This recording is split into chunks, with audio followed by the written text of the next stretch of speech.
साथियों, कांग्रेस ने किसानों के साथ ही हमेशा देश की रक्षा करने वाले वीर जवानों को भी धोखा दिया है। ये भाजपा सरकार ही है जिसने पूर्व सैनिकों के लिए 1 रैंक 1 पेंशन लागू की। इससे हरियाणा के 1.5 लाख पूर्व सैनिकों को 10,000 करोड़ रुपए से ज्यादा की मदद मिली है अकेले हरियाणा में। जबकि कांग्रेस ने तो पूर्व सैनिकों को भी अनेक दशकों तक इसके लिए लटकाए रखा था। और जब मुद्दा बड़ा हो गया तो बजट में सिर्फ 500 करोड़ रुपए रखे। स्वतंत्रता दिवस पर अपने उद्बोधन में माननीय प्रधानमंत्री जी ने लद्दाख के क्षेत्र के लिए कुछ घोषणाएं भी की थी। उसको लेकर बड़े निर्णय आज 2 किए गए हैं।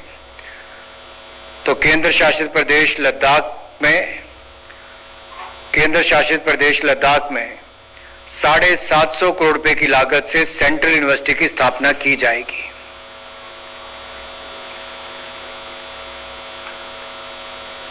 और इसकी स्थापना से जहां एक और उच्च शिक्षा के क्षेत्र में क्षेत्रीय असंतुलन को दूर करने का प्रयास होगा, क्षेत्र में बौद्धिक विकास को सहायता मिलेगी और इसके साथ साथ लद्दाख में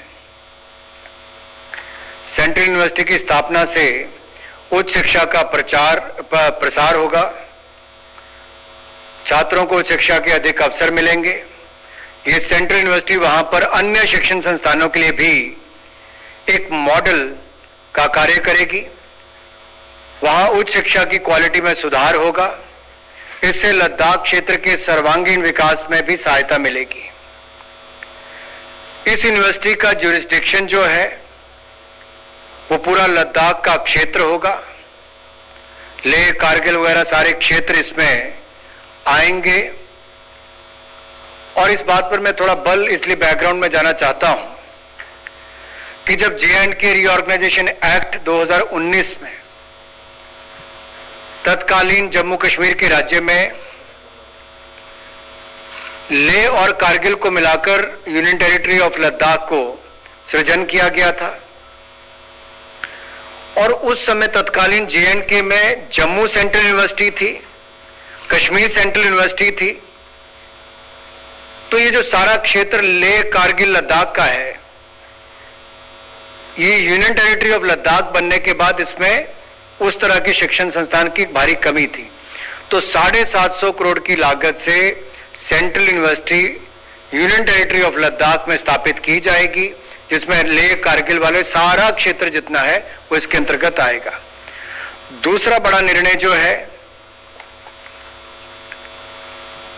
पहाड़ी राज्य है, मैं स्वयं पहाड़ी राज्य से आता हूं, लेकिन यहां की परिस्थितियां तो और भी चुनौतीपूर्ण है और उसमें विशिष्ट आवश्यकताओं के अनुरूप विकास कार्यों को गति देने के लिए एक इंटीग्रेटेड मल्टीपर्पज कॉरपोरेशन की स्थापना करने का निर्णय लिया गया है। इंटीग्रेटेड मल्टीपर्पज कॉरपोरेशन की स्थापना करने का निर्णय लिया गया है।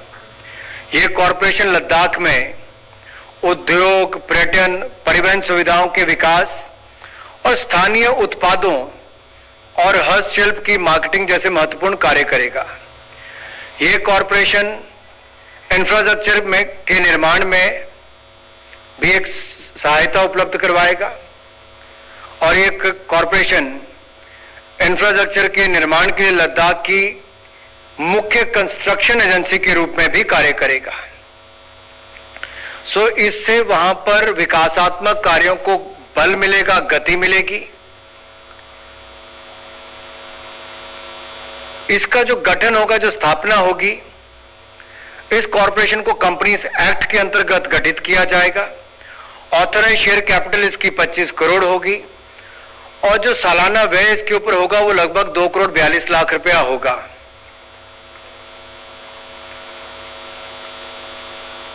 इसकी स्थापना से यूनियन टेरिटरी ऑफ लद्दाख में के तीव्र गति के विकास का मार्ग जो है वो प्रशस्त होगा।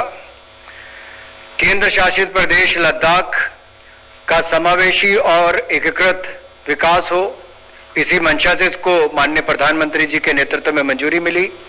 इससे क्षेत्र की जनता का भी सामाजिक आर्थिक विकास होगा, रोजगार के सृजन भी इसी के माध्यम से होंगे और विकासात्मक कार्य गतिविधियों को भी बल मिलेगा। आत्मनिर्भर भारत जहां उसको बल, ये पिछले निर्णय जो मैंने कहे उससे भी बल मिलेगा। स्टील एक ऐसा क्षेत्र है, अब मिनिस्ट्री ऑफ स्टील को लेकर एक और बड़ा निर्णय आज किया गया है, जिससे आत्मनिर्भर भारत को भी बल मिले, मैन्युफैक्चरिंग को बल मिले, मेक इन इंडिया को बल मिले। आप सबको जानकारी ही है कि भारत क्रूड स्टील में दुनिया का दूसरा सबसे बड़ा उत्पादक है, लेकिन जब स्पेशलिटी स्टील की बात आती है तो बहुत सारा स्टील हम दुनिया भर से आयात करते हैं। तो आयात कम हो, एक तरह से ना के बराबर हो, अपनी क्षमताओं को बढ़ाना है, तो उसके लिए 6,322 करोड़ रुपए की पीएलआई स्कीम स्पेशलिटी स्टील के लिए आज मंजूरी दी गई है।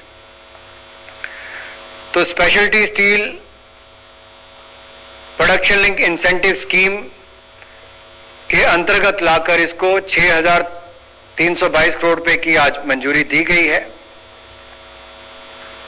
इससे मैन्युफैक्चरिंग को बल मिलेगा, आयात कम होंगे, 5,25,000 रोजगार के अवसर उत्पन्न होंगे, 68,000 सीधे तौर पर होंगे। और यही नहीं,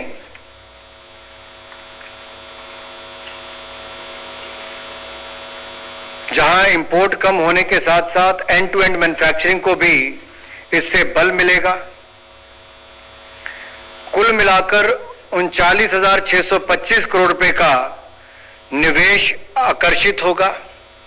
this will attract investment close to the tune of 39,625 crore rupees. It will create jobs, more than 5.25 lakh jobs in this sector. It will cut down the import burden. There is a cap as far as the incentive is concerned. Per group it will be capped at 200 crore rupees. किसी भी एक company समूह के लिए एक वर्ष में 200 करोड़ रुपए से अधिक इंसेंटिव नहीं दिया जाएगा। और कुल मिलाकर देखा जाए तो एक डिमांड ड्रिवन स्कीम है कि जिन जिन क्षेत्रों में इस स्टील की मांग थी उसको ही आधार बनाकर इसको मंजूरी दी गई है। इससे देश की जो आवश्यकता है उसकी पूर्ति होगी। It will fulfil the requirement of the country. और लगभग अगले 5 वर्षों में 2.5 लाख करोड़ से ज्यादा का इसमें उत्पादन हो पाएगा।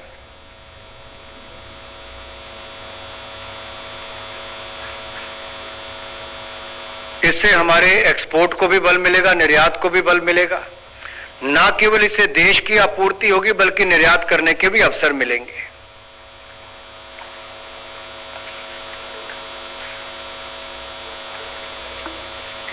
इस स्पेशलिटी स्टील की 5 कैटेगरीज जो मैं प्रोडक्ट कैटेगरी जो आपके सामने कह देता हूं। कोटेड प्लेटेड स्टील प्रोडक्ट्स हैं जिनका प्रयोग AC, fridge, automobile body, solar energy structures में होता है। दूसरा है high strength wear resistant steel जिसका प्रयोग कंस्ट्रक्शन इक्विपमेंट में ऑयल एंड गैस की transportation pipes, boilers, pressure vessels, LPG cylinder, armour bodies में होता है। तीसरा है स्पेशलिटी रेल्स जो हाई स्पीड रेल्स में यूज होती हैं।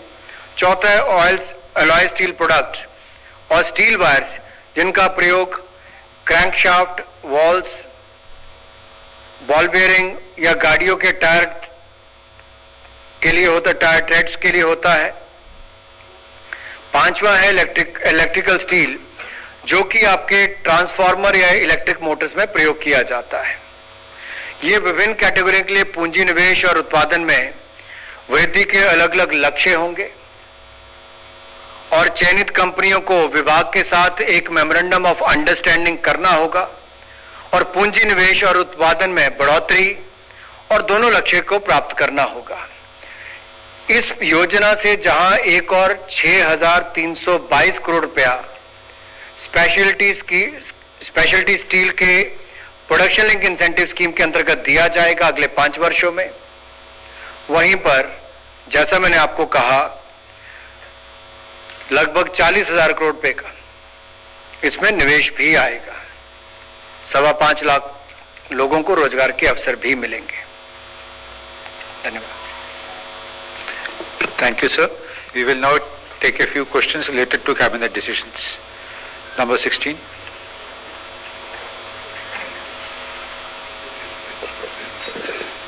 मंत्री एस.एम. आसिफ, एडिटर इन दिनों। मेरा सवाल है कि आपने जो सेंट्रल यूनिवर्सिटी का अनुमानित लागत बता दिया, ये कितने दिनों में ये शुरू हो जाएगी लद्दाख में, पहला। और दूसरा ये है कि जो आपने एक कॉरपोरेशन नियुक्त की है, वो क्या इंडस्ट्री लगाने में सारी एक ही विंडो पर काम होगा क्या? आपने लद्दाख को लेकर बड़े महत्वपूर्ण प्रश्न पूछे हैं। जैसे मैंने कहा, इसका कार्य क्षेत्र लेह से लेकर कारगिल तक का सारा होगा।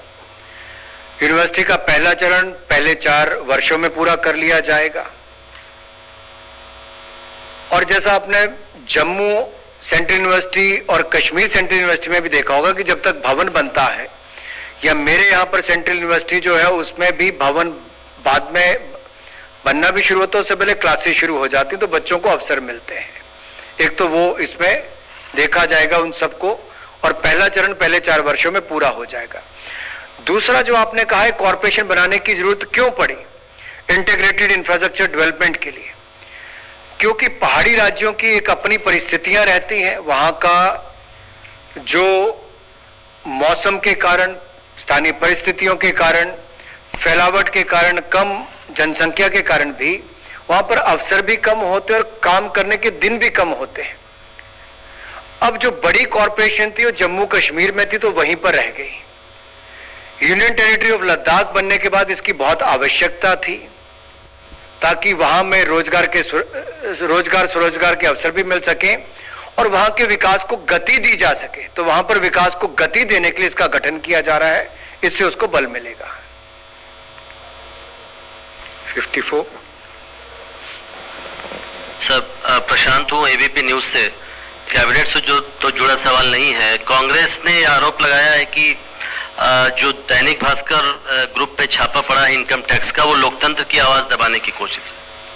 देखिए, जनरली हम लोग जितने प्रश्न है वो कैबिनेट के निर्णयों पर ही रखते हैं, और ऐसे बहुत सारे अफसर आएंगे, पार्लियामेंट भी चल रही है और वहां पर बाकी जगह भी आपके इन सारे प्रश्नों का उत्तर दिया जा सकता है। लेकिन मैं इतना ही कहूंगा, एजेंसीज अपना काम करती हैं,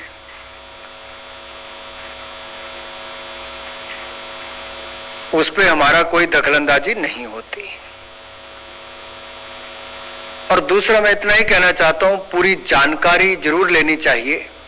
कई बार जानकारी के अभाव में भी बहुत सारे विषय ऐसे आते हैं जो सच्चाई या सत्य से परे होते हैं। हो गया बस, चलिए, ये वैसे उससे जुड़ा हुआ ही नहीं, तो अगला क्वेश्चन कोई है? Please, any other question, please, on the cabinet decisions?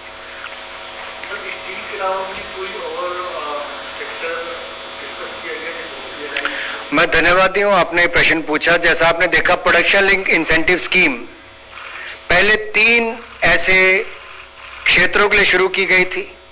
Mobile manufacturing में देखा जाए तो भारत इंपोर्ट ज्यादा करता था, अब भारत दुनिया का दूसरा सबसे बड़ा मोबाइल मैन्युफैक्चरर बना प्रोडक्शन लिंक इंसेंटिव स्कीम के कारण। इसकी 3 क्षेत्रों में सफलता के बाद 10 और क्षेत्रों में प्रोडक्शन लिंक इंसेंटिव स्कीम को लाने का बात की गई थी, और इसमें भी लगभग 1.5 लाख करोड़ से ज्यादा 5 वर्षों में खर्च किए जाएंगे। लाखों रोजगार के अवसर उत्पन्न होंगे, और इन 10 सेक्टर